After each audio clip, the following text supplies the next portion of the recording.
Listo. Bueno, pues estimadas compañeras y estimados compañeros, muy buenas tardes, noches, dependiendo de la geografía donde se encuentren. Bienvenidas todas y todos los participantes a esta entrevista con Víctor Negrete, eh, director de la Fundación del SINO y del Centro de Estudios Sociales y Políticos de la Universidad del SINU en Colombia. Eh,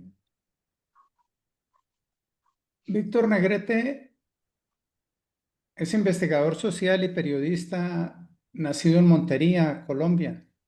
Con la dirección de Orlando Falsborda, iniciaron la elaboración y aplicación de la metodología y concepción del proceso conocido con el nombre de Investigación Acción Participativa, la IAP, a partir del trabajo que ellos adelantaron con campesinos en lucha por la tierra, por la recuperación de la tierra en los departamentos de Córdoba y Sucre, en el norte de Colombia durante el periodo del 70-72 a los 1975, más o menos.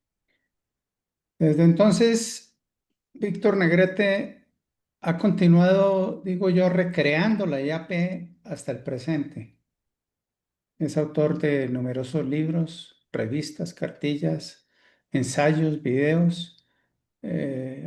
Publica artículos y documentos en periódicos locales y nacionales y en semanarios virtuales. Es fundador también, Víctor, de la Academia de Historia de Córdoba, fundador y director de la Fundación del SINO y estuvo bajo la dirección de los Acuerdos de la Verdad del Centro Nacional de Memoria Histórica en Córdoba. Sus trabajos han estado relacionados con el conflicto social y armado, con los humedales, la historia local y regional, grupos políticos, desarrollo rural, cultura y medio ambiente, producidos con participación de grupos, de organizaciones y alianzas de pensamiento y acciones afines. El área de trabajo es la región del Urabá Caribe, conformada por los departamentos de Córdoba, Sucre y las zonas del Bajo Cauca, Urabá Antioqueño, Bajo Atrato y sur de Bolívar. En los años más recientes también Víctor eh, conformó y es el director también de la Escuela Latinoamericana de Investigación Acción Participativa.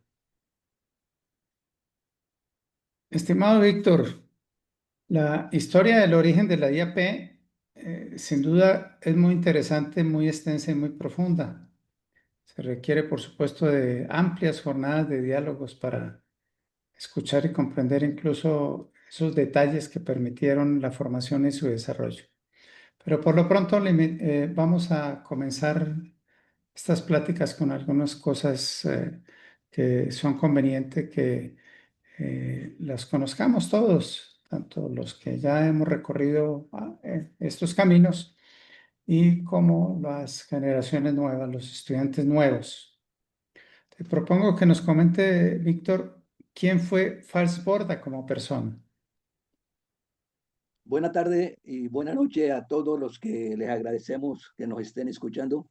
Agradecimientos a Eduardo por tan elogiosas palabras y, y espero que nos sirva de algo esta conversación y estoy seguro que sí.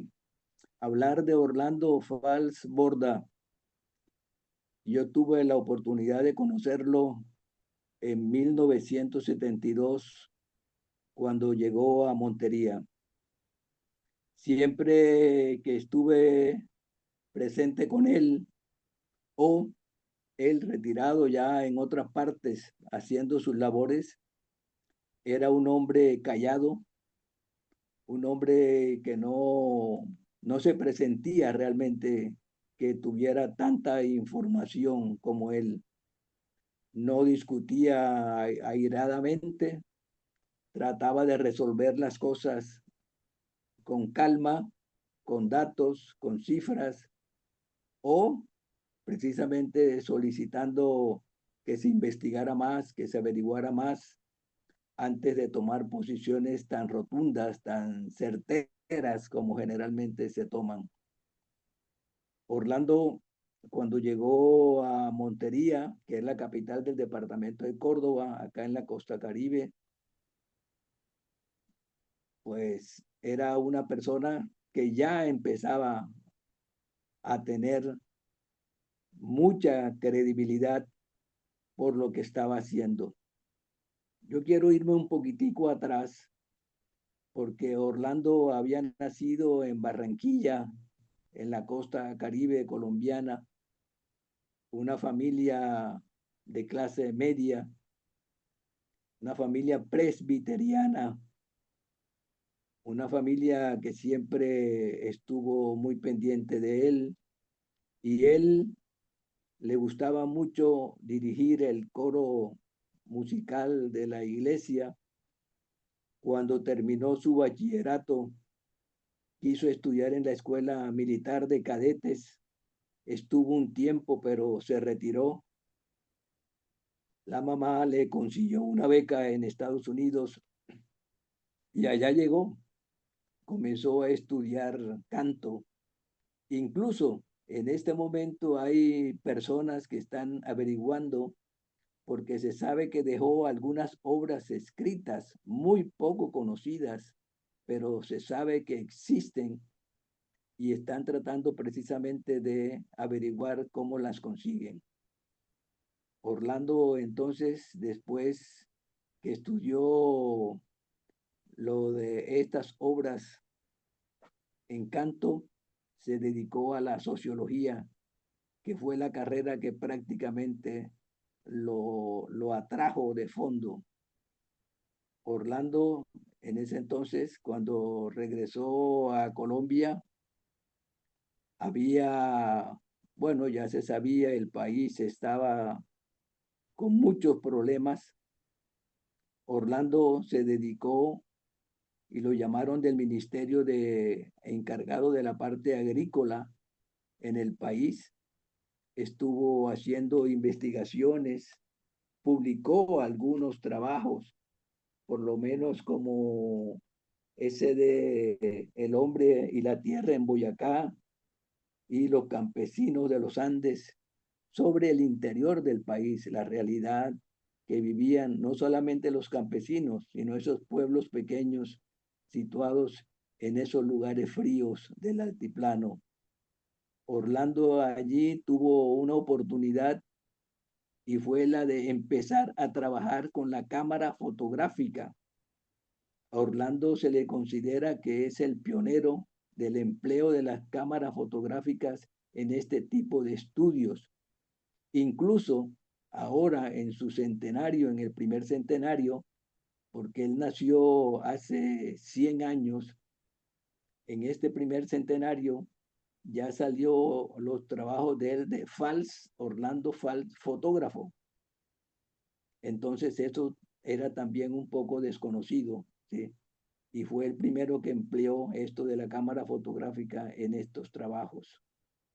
Orlando, además de las obras mencionadas, trabajó después sobre la violencia en Colombia junto con otros compañeros, una obra que prácticamente lo puso de frente a la realidad del país porque se estaba refiriendo a una época de crueldad entre liberales y conservadores.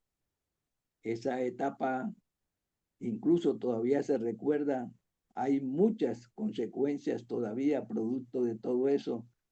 Y esa publicación, 2 tomos que publicaron, llamó la atención del país por lo que estaban haciendo.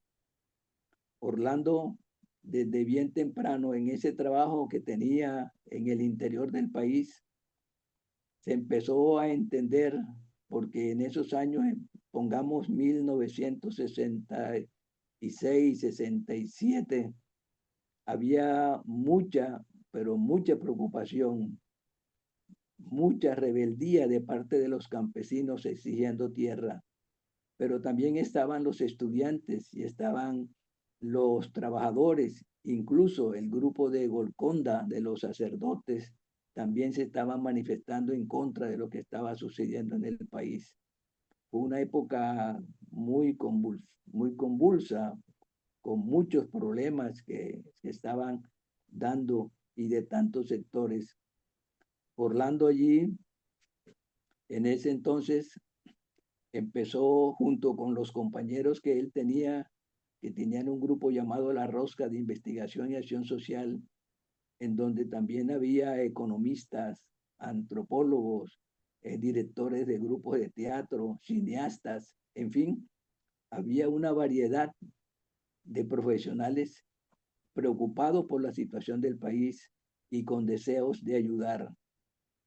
Así fue que poco a poco se fue pensando en que había que hacer algo, en que e iniciaron conversaciones con muchos grupos, empezaron a averiguar más y más cada vez en distintas partes del país y lo que encontraron lo fue llenando de ánimos para la necesidad de crear algo que el país estuviese necesitando. Así fue como empezaron a ver que se necesitaba un cambio en esto de las investigaciones, en esto de los trabajos, en esto de las veredas de los movimientos campesinos, de tanta gente pobre y necesitada que se estaba dando.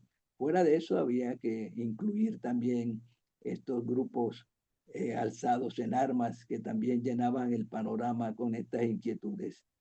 Poco a poco, entonces, Orlando se logró cuando la ANUC, la Asociación Nacional de Usuarios Campesinos, se formaron en el año de 1968, fue como un grito desesperado que lanzaron el movimiento campesino para que se les tuviera en cuenta.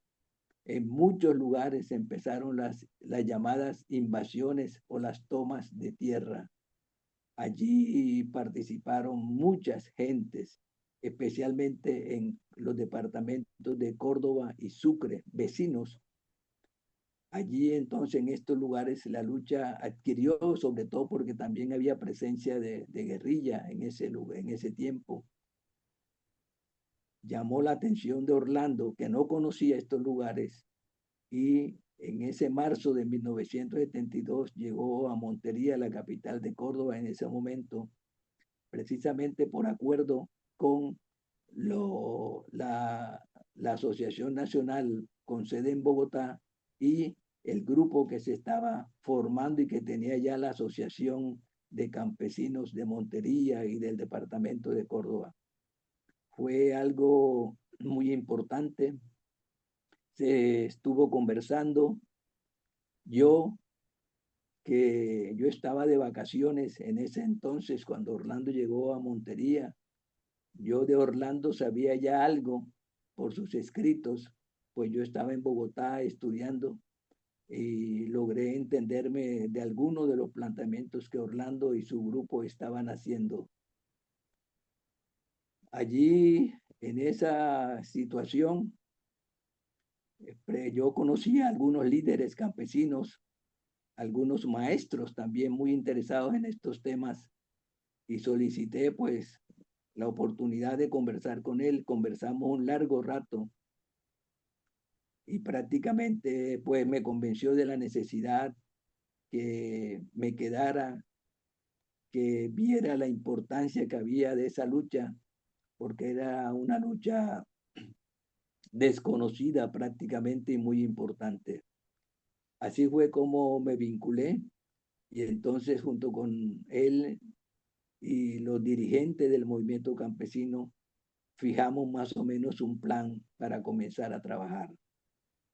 A partir de allí lo que se buscaba era el enriquecimiento e implementación de lo que se llamó o de lo que en ese momento se estaba denominando investigación-acción o investigación participativa, en fin, tenía distintos nombres, pero todavía no se había aceptado plenamente lo de IAP, investigación-acción participativa. Fue en estos años, ¿sí?, en donde pudimos constatar la importancia de la investigación acción participativa. No se traía una receta, no se traía algo ya definido, sino precisamente el objetivo, y Orlando le dejó muy bien claro: vengo a aprender y a colaborar en lo que pueda, ya con mis estudios, con mis prácticas, con el conocimiento de mis compañeros, vamos a ver si podemos hacer algo en el departamento de Córdoba. Y así fue. Y entonces lo primero, por eso, como no teníamos receta ni sabíamos por dónde empezar, los campesinos también estaban en lo mismo, por dónde comenzamos, qué hacemos, pero surgió la idea de Orlando precisamente de que había necesidad de averiguar la historia de movimientos anteriores, de experiencias anteriores que se habían realizado en el departamento de Córdoba y que posiblemente habían dejado algunas huellas, algunos rastros que se pudiesen seguir y aprender de ellos para saber por dónde había que comenzar. Y resulta que Montería en ese entonces, en 1972, no tenía archivos conocidos, no tenía bibliotecas.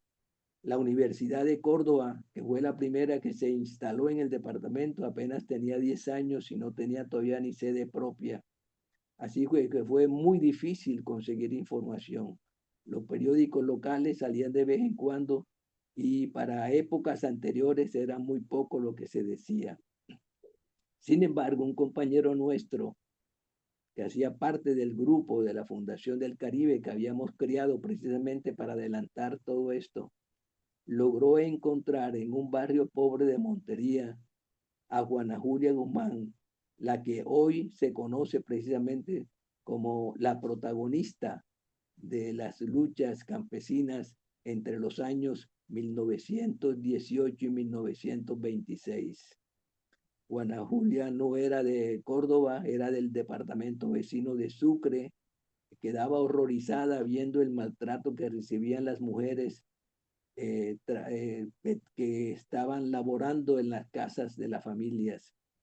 Y de los campesinos, pues ni se decía, estaba toda esa deuda que tenían, le aumentaban las deudas y era una prácticamente es forzoso, una esclavitud forzosa por deuda, el pago por deuda, ¿sí? Entonces, eso los mantenía también ellos ahí muy atados con trabajos forzados en unos horarios enormes, larguísimos, ¿sí? Y prácticamente devengando y reconociéndosele muy poco. También entonces había una inconformidad grande, pero al lado de Juana Julia apareció también en ese entonces un italiano llamado Vicente Adamo. Vicente Adamo llegó precisamente, recuerden ustedes de la revolución bolchevique de 1916, todas esas enseñanzas, estos artesanos, muchos artesanos italianos y de otras partes, salieron a regar eso por el mundo entero. Vicente llegó a Colombia, estuvo en la construcción del canal de Panamá que se estaba construyendo en ese momento, se vino para Montería y encontró esa situación y junto con Juana Julia que se encontraron, no sabemos cómo, pero sí esporádicamente, lograron entonces conformar las primeras organizaciones de lucha por la tierra, la Sociedad de Obreros y Artesanos de Montería y la Sociedad y la Redención de la Mujer.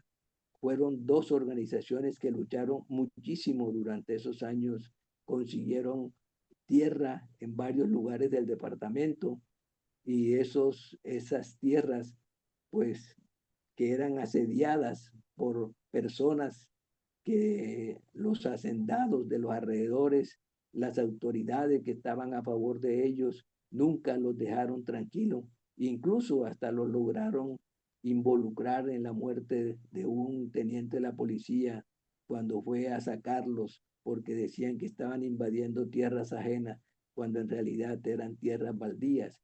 Estuvieron detenidos varios años, después se les reconoció su participación, su justicia y se les concedieron la tierra. Pero ya eso a Vicente Adamo lo deportaron en el año 1926 y él era un pilar fundamental en todo esto. Y a partir de allí, y a partir también de todo lo que hicieron para adueñarse de esas tierras, pues Juana Julia no pudo contener tantas cosas que se hacían contra ellos y los llamados baluartes. Ellos le llamaron a esas tierras conquistadas baluartes. Entonces, así ella ya sin, sin esas capacidades, cada día más con más dificultades, pues Juana Julia tuvo necesidad de cerrar las respectivas organizaciones y se dedicó prácticamente a sobrevivir con las compañeras que aún les quedaba. Y Juana Julia todavía en 1972, cuando llegó a Orlando y la pudimos encontrar y pudimos conversar con ella y pudimos convencerla de que todavía ella podía decir algo, podía contarnos la historia que ellos habían vivido. Y así fue como se elaboraron todos esos trabajos, copiamos todo lo que ella sabía, tomamos fotografía, la acompañamos al lugar donde ella había estado allá en ese baluarte y apenas encontramos un sobreviviente de esas luchas. Fue algo muy emocionante el encuentro de estas dos personas después de tantos años de lucha y sin verse cómo pudieron encontrarse. Juana Julia asistió a algunas reuniones del movimiento campesino del año 72, que ya se disponían a la lucha por la tierra, lo estuvo pendiente de ellos y obviamente cada encuentro de Juana Julia con estos campesinos era un episodio humano profundo, muy profundo, que motivó hondamente y les dio muchísimo ánimo a estas luchas campesinas.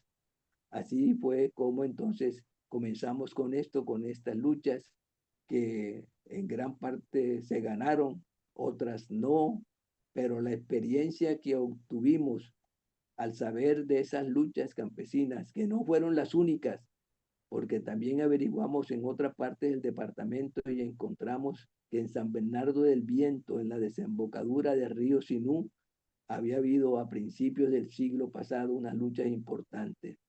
Encontramos también la vida de un campesino a quien le llamaban el Boche, ¿sí? Que también era un ejemplo de cómo la gente, agobiada por tantas cosas, pues hacía cosas indebidas prácticamente, sí, para la sociedad. Y obviamente también al lado del departamento de Córdoba está el departamento de Sucre. Allí también el caso de una afro, de una mujer negra, sí, que luchó por la tierra durante muchos años y por fin se le reconocieron también. Entonces, estos cuatro casos nos sirvieron a nosotros para saber ya y conocer qué fue lo que había pasado y a partir de esas enseñanzas elaborar el plan que íbamos a desarrollar con el movimiento campesino. Así fue como surgió eso. Entonces, pero ahí vienen las enseñanzas, ¿no? Si ya teníamos toda esa información recogida, el asunto era cómo darlo a conocer a los campesinos y al resto de las organizaciones que estaban interesados en estas luchas. Fue muy difícil decidir eso porque libros no se podían. Primero, el movimiento campesino, el 80% no sabía leer ni escribir, ¿sí? Escribir libros era, pues, para otros sectores y en determinados momentos. Eh, Tampoco podíamos, no podíamos hacer o no hacíamos muy poco porque no contábamos con los medios ni sabíamos cómo hacerlo. De todas maneras, observando en la población, encontramos que a la gente le gustaba leer los llamados paquitos o monitos de Tarzán, de Superman, del Llanero Solitario, de Daniel el Travieso, en fin. Y eso nos dimos cuenta que a la gente le gustaba, sí, por el dibujo, la poca frases cortas, y entonces vimos la necesidad de que eso se podía hacer con un buen dibujante y lo buscamos y por fortuna lo encontramos. Él resultó ser Ulianov Chalarca. Él era del Pereira, de una ciudad distante bastante de Montería, del interior del país. Él nos acompañó desde el comienzo, se dejó dicho, no era para hacer caricaturas, es para copiar prácticamente la fisonomía, los recursos que había, el ambiente, cómo era, ¿sí? Y por eso estos dibujos resultaron tan importantes. El dibujante, o sea, Julianot, nos acompañaba en las salidas a los campos, a las organizaciones, y mientras nosotros hacíamos las reuniones, él estaba copiando, interesándose en todo lo mínimo. Cuando terminaba la reunión, los campesinos se acercaban a ver los bocetos que había hecho. Era una jornada de risa, de encuentro, de festejo, ¿sí? Por todo lo que se comentaba y lo que decían, ¿no? Nosotros volvíamos con eso a Montería, lo seguíamos estudiando y analizando, y Juliano pendiente de todos los detalles, cuando ya estaba y se habían recogido todas las observaciones que habían hecho los campesinos y nosotros acá, volvíamos, ¿sí? Se le daba otra mirada y de allí quedaba ya listo pues para la publicación. Así empezamos a publicar esos 4 trabajos que resultaron ser sumamente importante. A la gente le llamó mucha la atención, y no solamente a los campesinos de Córdoba, sino del país. Y poco a poco, en la medida que se iba extendiendo esto de la investigación, acción participativa, para otros países que también vieron, incluso ahora, con las obras del centenario de Orlando Fales este año, salieron todos los tomos, los textos, ¿sí? Todas las gráficas que se habían hecho durante esos años, porque han gustado muchísimo y en otros países también fueron aplicados en ese sentido. Es decir, esas claves que va saliendo, y de allí salió otra algo muy importante. No solamente era la difusión, la divulgación de esos materiales, sino también la comprensión y las enseñanzas que recibía el campesino de esos eventos sucedidos en el departamento de Córdoba. Todos teníamos algún conocimiento de que eso había sucedido, pero eran fragmentarias. Cada uno decía una cosa, el otro decía otro, en fin, no había así como algo que unificara, basado en investigaciones, ¿sí? Y en conocimiento ya más profundo, qué es lo que en realidad había sucedido. Y ese fue uno de los aportes importantes. Unificamos criterios con la historia local. Es decir, si hubo diferencias, esas diferencias poco a poco, en la medida que consultábamos a Juana Julia, que consultábamos a los que participaron en las luchas anteriores y conocían de primera mano, podíamos llegar a acuerdos. Eso nos enseñó también que las diferencias no se resuelven con sectarismos ni creyendo realmente en que no es posible llegar a acuerdos cuando sí es posible, ¿no? Los puntos comunes, a pesar de las diferencias, hay puntos comunes que nos sirven. Eso nos sirve de mucho en los países estos nuestros polarizados, cada uno pensando que tiene la verdad absoluta y que no reconoce absolutamente nada del contrario, cuando precisamente la enseñanza, cuando se resuelve así, cuando se resuelve con prueba, cuando se resuelve con serenidad, yo pienso que se pueden llegar a acuerdos, y eso fue lo que nosotros conseguimos. Logramos ponernos de acuerdo, y aquellos otros grupos que también trabajaban con nosotros en el movimiento campesino llegaron a convencerse realmente y a aceptar las propuestas que surgieron precisamente de este hecho de conocer la historia local ya con más firmeza y con más seguridad. De allí entonces, eso fue lo inicial. De allí, en esa necesidad, no solamente la divulgación era básica, sino la formación de los campesinos y de nosotros mismos por saber más de eso. Entonces se crearon las escuela tanto para las bases campesinas como para los líderes. Esas bases consistían precisamente en fortalecer mucho más teóricamente, ¿sí? Todo lo que habían significado esas luchas y lo que eso había representado. Y no solamente eso, sino también qué modelos había que seguir, cómo se podía eso conquistar, cómo se podía eso hacer. Y así fuimos descubriendo que estos métodos, estas concepciones, hay que buscarla. El mismo proceso van dando a entender qué es lo que hay que hacer. Y así comprendimos nosotros todo esto. Ahora, la división que hubo fue por otros motivos, no fue por eso precisamente. Entonces, esta enseñanza para nosotros fue fundamental. La historia local es fundamental conocerla. La, los procedimientos que se utilizan para hacer investigaciones de este tipo, buscando respuesta, buscando antecedentes, también fue fundamental. La formación que se tuvo con esos materiales también fue fundamental. Y sobre todo que los propios campesinos empezaron entonces también a escribir y escribieron y estuvieron pendientes de todo lo que se hacía, lo que hacía por los trabajos literarios de David Sánchez Juliao, las obras de teatro que montaban los estudiantes universitarios que iban allá, recogían toda esa información y la convertían luego en teatro, incluso también los grupos de títeres que los mismos campesinos crearon y tenían disposición de todo eso. Hay que utilizar todos los medios de divulgación y nosotros pues en eso sí yo creo que lo hemos hecho con mucha responsabilidad, porque todo aquello sí que pueda servir para divulgar y cada vez más creativo, mucho mejor, es importante, es útil. Y sobre todo lo que me llama la atención, y Orlando nos dio un ejemplo en ese caso, es cómo resolver esas discrepancias ideológicas, teóricas, ¿sí? Cuando la realidad nos está mostrando otros caminos. Esos caminos es lo que hay que buscar.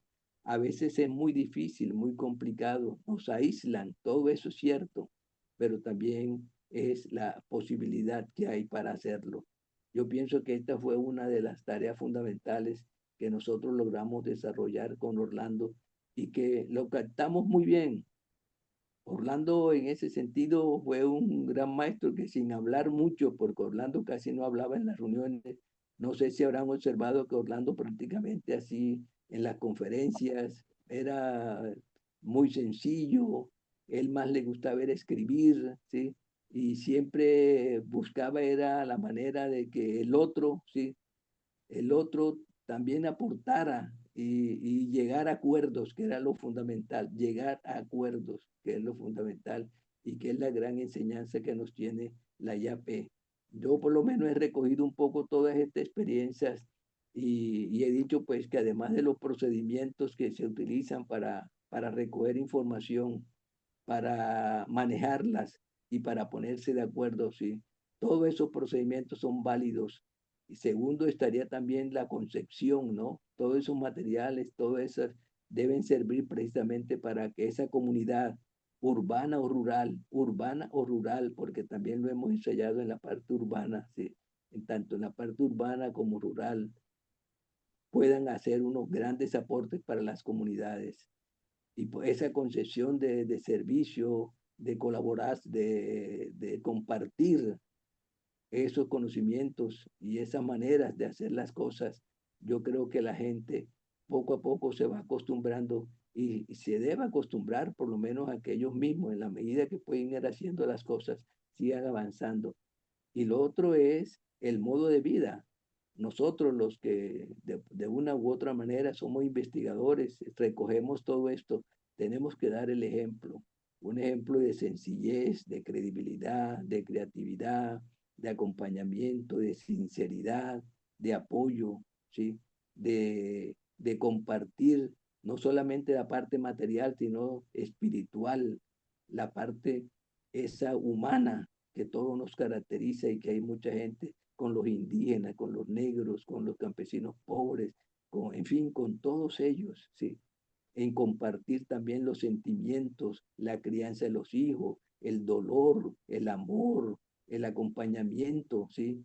Las costumbres, los juegos, el lenguaje, todo eso tenerlo en cuenta en el momento que uno vaya a dar a conocer lo que ha encontrado en una comunidad y que ellos sean también los grandes, los creadores, no solamente sea el investigador quien escriba, quien diga, quien proponga, quien dé a conocer, sino que ellos también poco a poco se vayan formando esas personas para que vayan haciendo lo que les corresponde. Los maestros tienen una muy buena labor. Lamentablemente, los maestros, muchos de ellos no les han dado la oportunidad para poder hacer eso. En el caso de Córdoba, por lo menos, muchos maestros que están en estas zonas resulta que les da miedo porque ahí está el actor armado ilegal y tienen miedo de ello porque ya le cobraron en una ocasión, le cobraban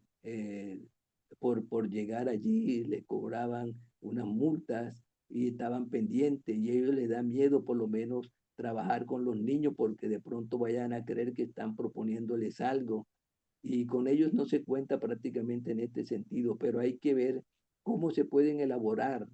Nosotros en este momento estamos hablando de la posibilidad de hacer unos archivos digitales locales, es decir, en las comunidades nuestras de campesinos, de negros, de indígenas, etcétera, ¿sí? En el caserío, en la vereda, en el corregimiento, en el resguardo, en el cabildo, donde haya esas comunidades con interés, ¿sí? Que se puedan ir recogiendo estas historias hechas por los mismos miembros de esa comunidad, ya sea estudiante, maestro, campesino, minero, señora de ama de casa, en fin, de cualquiera que tenga interés y que produzca, que puedan producir canciones, que pueda juegos, música, arte, creencias, relatos, todo lo que puedan crear y que se vaya acumulando eso y que la gente tenga allí un referente que pueda saber quiénes fueron sus fundadores, cómo hicieron ese pueblito, ¿sí? Y los trabajos que han pasado, qué han hecho con sus recursos, por qué están en esa situación, que les dé toda esa información. Yo pienso que eso les da un valor importante, los llena de amor para con su comunidad, ven un sentido de pertenencia que no lo poseían. Entonces, vamos a ver si eso esos archivos digitales locales puedan funcionar con el visto bueno en lo posible, ¿sí? De las administraciones municipales, de las entidades que tengan que ver con la educación en esos lugares. Entonces, vamos a hablar, ya estamos haciéndolo algunas experiencias en algunos lugares y nos está dando resultados importantes. Y esto de la IAP, no solamente para hacer estos trabajos aislados o con algunas organizaciones, sino que estamos procurando en los colegios de secundaria oficiales, estamos preparando a los estudiantes de secundaria para ver qué podemos sacar de allí. Ya tenemos un año completo de estar aplicándolo en uno de esas comunidades. Nos ha ido bien hasta ahora, pero falta conocer mucho más. Esas experiencias poco a poco las iremos dando a conocer para los que estén interesados. Podemos compartir información, podemos compartir sabiduría de todo esto lo que está sucediendo. Yo creo que si nosotros tomamos y apoyamos todo lo que es juego, arte, cultura, eh, lenguaje, dichos, refranes, todas esas cosas, yo creo que podemos partir de allí, que el actor armado prácticamente cuando se tratan estas actividades parece que intervienen menos, entonces vamos también mostrando que ese pasado, que esa historia de vida de las comunidades todavía se puede replantear, porque la otra cosa que uno dice, si se llegan a acuerdos con estos grupos armados ilegales, ¿sí? ¿Cómo se hace para recuperar la vida, lo positivo que tenían ellos anteriormente y de qué se va, cómo se va a hacer para el futuro, cómo se piensa eh, buscar una manera distinta, dicha por ellos, no por uno, sino por ellos, cómo acordar un plan de vida, una ruralidad distinta o una comunidad distinta en donde se puedan hacer las cosas que no se habían hecho anteriormente y que posibilitaron la llegada de estos grupos armados ilegales. Yo pienso que es un reto extraordinario que nosotros tenemos y ustedes que tienen, muchos de ustedes que posiblemente están pensando en esto, yo creo que ojalá podamos seguir intercambiando estas experiencias con la experiencia de ustedes, con la que estamos desarrollando nosotros, ¿sí? Y poco a poco, junto con las comunidades, podamos ir logrando unos hechos que le favorezcan de verdad. Bueno, no sé si fui muy largo, Eduardo, en esto. Muchas gracias. Bueno, Bien. entonces seguimos. Bueno, Víctor, muchas gracias. Por último, queremos saber ya en estos 100 años del nacimiento de Falsborda, ¿cómo ves tú la IAP? ¿Cómo defines tú la IAP en estos tiempos? ¿Y qué estás haciendo tú de investigación y acción participativa? Bueno, en este año de centenario de Orlando, a mí me ha llamado mucho la atención la diversidad de muestras de respeto, de cariño, de reconocimiento a la labor de Orlando. No pensé, realmente no pensé que hubiese tantos sentimientos a Orlando Falls en este sentido. Sobre todo porque Orlando en los últimos tiempos estuvo solo y me cuentan también que se fue porque todavía la investigación acción participativa no ha llegado al punto donde debiera llegar, porque hemos hablado bastante de la parte teórica de la IAP, pero nos ha faltado los ejemplos, el trabajo, los resultados que podamos mostrar y que realmente verifiquemos que la investigación acción participativa sí puede colaborar en gran parte con la suerte de estas comunidades. Yo creo que es el gran reto que tenemos, ¿sí? Que demostremos en realidad, ¿sí?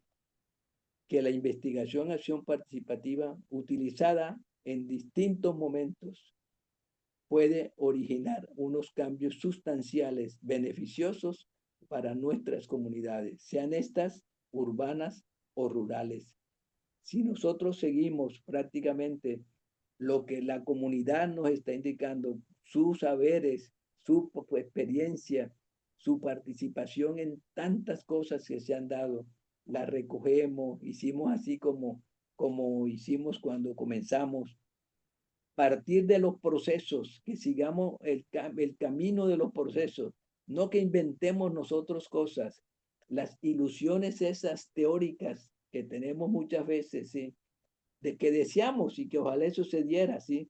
Que viviésemos felices, sin violencia, sin problemas, pero eso hay que trabajarlo, eso no hay que desearlo únicamente, sino cómo lo podemos hacer, así sea en mínima escala, en mínima proporción, pero por lo menos que sirvan esos ejemplos para que otros continúen esa labor.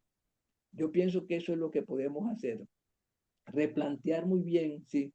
Todo eso lo que decimos en la parte teórica de la IAP, convertirla en un trabajo, ¿sí? Real, en un trabajo con participación de todo. En las circunstancias, habrá unas circunstancias mejores que otras.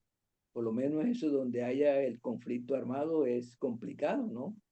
Pero aún así se pueden hacer algunas pequeñas cosas. En donde hay otros momentos difíciles, pues también, obviamente, porque en todo vamos a encontrar tropiezos y vamos a encontrar opositores, pero ahí está la participación de la comunidad, de las instituciones, buscar que las instituciones, aquellas medio progresistas, sí, puedan colaborar y puedan participar. Nosotros hemos creído para impulsar este tipo de educación que estamos impulsando en la universidad acá del SINU, y que ha marchado perfectamente.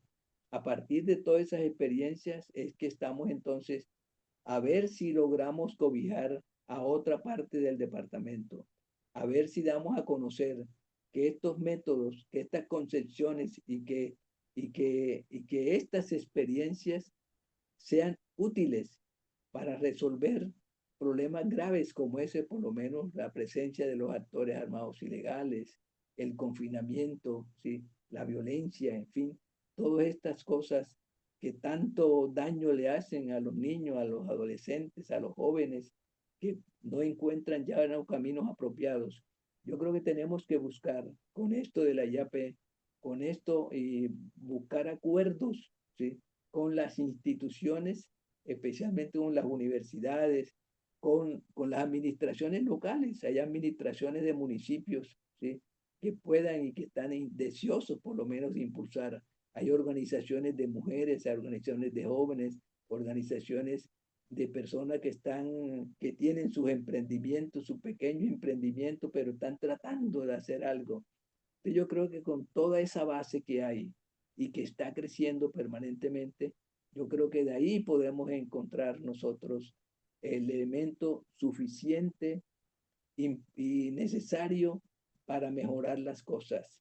Eso es lo que Orlando quería y en eso pues nosotros estamos totalmente de acuerdo para que lo sigamos buscando.